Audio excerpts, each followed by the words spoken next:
Hello guys, I don't know if anyone's heard about the recent story in Miami. A guy ate someone's face off. Well, since I kind of live close to there, I'm a little frightened. I'd rather people die when they get shot instead of getting shot repeatedly and then not dying. So, book. This is book time. Everyone needs one of these, and if you don't believe zombies will come for us one day. So, zombie apocalypse. This is what that video is about, or this video is about. So, I believe this zombie apocalypse is upon us. So do a lot of people at our school. Some people were making fun of me because I was doing this tonight in class. So I got this notebook. On the inside, we have this one page. I didn't want to use this page, so I have a blank page. Turn this page, you have a paperclip. This paperclip is very important to life. One, the first thing that you have to do in a zombie apocalypse is first pick out your location in advance. One, learn the location. Don't just pick a location because it sounds cool. Hey, let's go to Walmart, guys, because they have food. Do you know all the entrances into Walmart? Do you know everything in Walmart? Do you know front and back? Do you know what you need to do when you get in there? Like, I picked a place, which, FYI, I picked my school. I know you're thinking, like, what? You picked your school? I know our school is kind of like an outside-ish school, but that doesn't mean everything is outside. We have, like, rooms, like, we have a whole giant hallway that's enclosed that leads into another enclosed pavilion. So, like, if we just, like, I know the place frontwards and back. I've gone there for 4 years.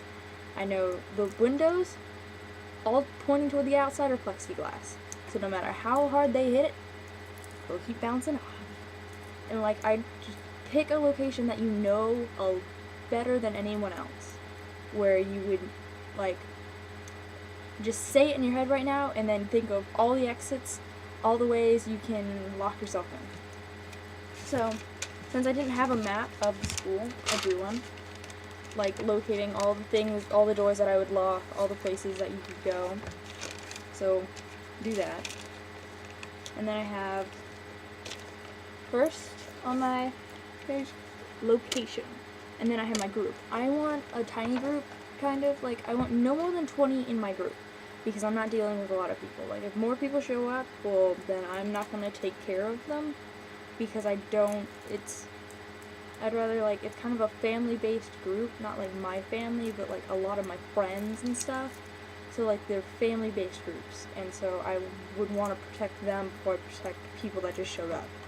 And then that's what I did for the next part. I listed all the people that I knew would come up, and everyone they would want to bring, like, their family, their brothers, their boyfriends and girlfriends and stuff.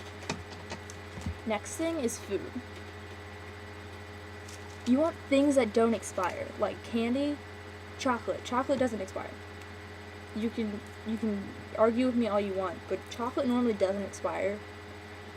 Candy takes a long time to expire. Canned goods that don't expire until you open them, and pre-cooked food that you can just take out of packages. You don't have to cook it. There's no electricity involved, just in case you don't have electricity. Like, ravioli, the chef cooked one in cans. You don't have to cook it. People do cook it, but you don't have to. So that's no electricity, just in case you don't have any, and no lights needed. Just pop the thing off and eat it. Same thing with pineapples. Just pop the can off and eat it. Okay? And you need locks, like chains, bungee cord, ropes, and then locks to lock the chains and stuff, to, like, lock all the doors. And, like, just think of ways to keep them out. Even if the doors are locked, you might want to barricade them just in case. You can even, like, use long pieces of board to, like, shove in between handles and stuff. That works sometimes. And then next, weapons. You want to just use handy weapons, like, if you can't find anything. Like, I know not everyone has machetes in their house and stuff, and, like, guns and stuff. Like, if you were younger, then you wouldn't have a gun. So, you can use golf clubs. If you have a dad, they most likely have golf clubs. Knives. Everyone has knives in their kitchen, and you can just take duct tape and duct tape them to, like, brooms. And just break off the broom part. crowbar. Most everyone has a crowbar in their house. Bats if you play baseball. I prefer a metal bat just because it wouldn't break. It would be handy if you had at least 2 guns as like a minimum requirement, just to have guns.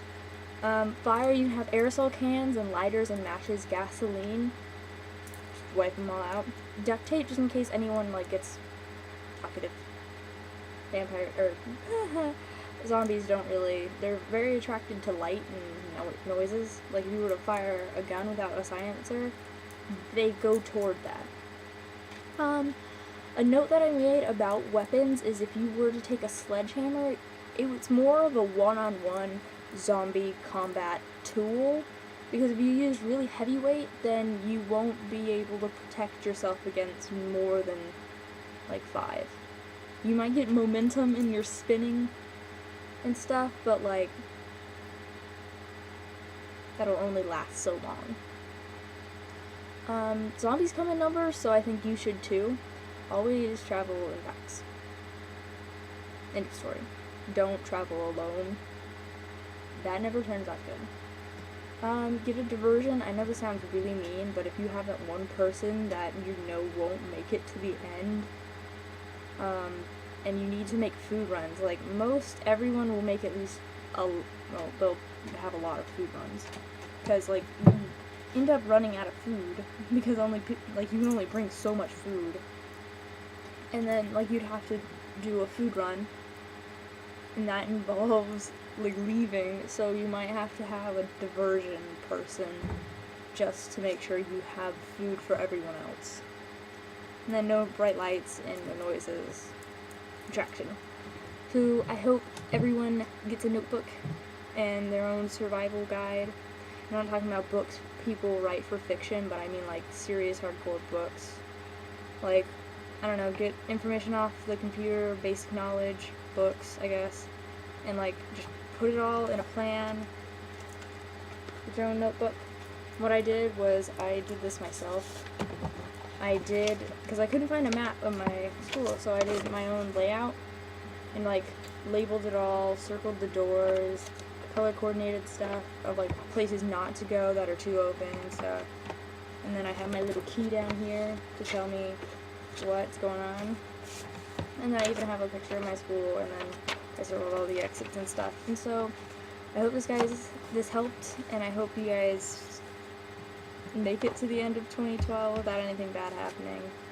So I shall see you guys later, and I hope everyone finds their own way to make it through this. Goodbye, my children.